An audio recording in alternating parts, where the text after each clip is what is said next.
bonsoir.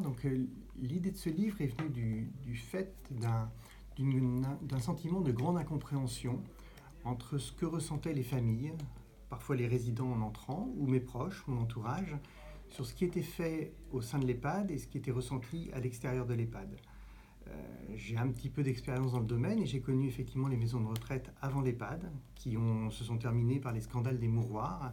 Et je sais ce que 10 ans, 15 ans après, on arrive à faire aujourd'hui, avec tout l'accompagnement qu'on propose.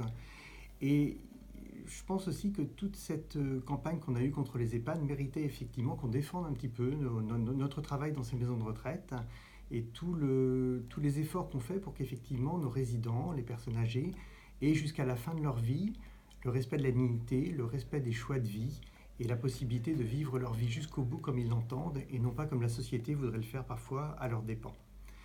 Donc c'est un livre qui reprend effectivement l'entrée en EHPAD, pourquoi on rentre en EHPAD. C'est rarement choisi effectivement, mais parfois quand on a une dépendance, la dépendance ne peut pas être gérée à la maison et l'EHPAD est un lieu où effectivement on va trouver les besoins.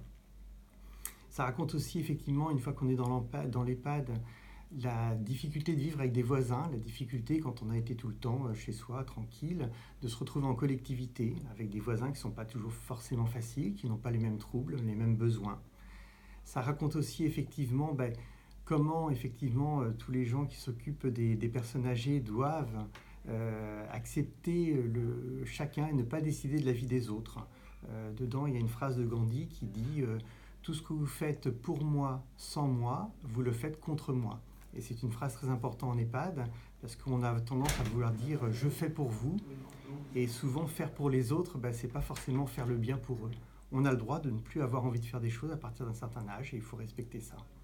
Donc cette phrase est importante. Et puis enfin, il y a un chapitre aussi sur les médicaments, puisque en tant que médecin, je suis quand même concerné, et un grand chapitre qui parle de la surmédicalisation, et qui a tendance à rappeler effectivement que être vieux n'est pas forcément une maladie et ne justifie pas forcément de médicaments. Quant aux troubles du comportement, l'accompagnement est souvent plus efficace que des médicaments parfois trop toxiques. Et enfin, malheureusement, à la fin, c'est qu'on meurt. Et il y a une manière de mourir, il y a une manière d'accompagner. Et il faut aussi accepter, dans ces cas-là, de ne rien faire et d'accompagner simplement.